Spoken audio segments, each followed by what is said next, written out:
ప్రజల్ని కంపేర్ చేసుకోమంటున్నా.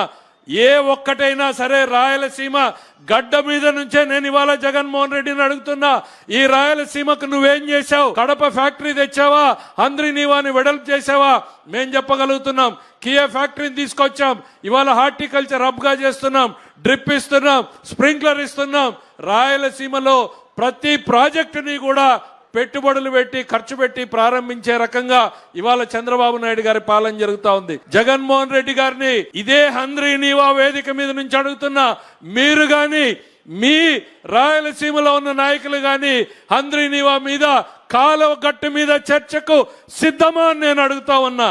ఏం మొహం పెట్టుకుని మళ్ళీ మాట్లాడతారు? ఇక్కడితో అయిపోలేదని చంద్రబాబు నాయుడు గారు నిన్న 2 రోజులు ఢిల్లీ, ఇవాళ కర్నూలు, నంద్యాల, రేపు తిరుపతి.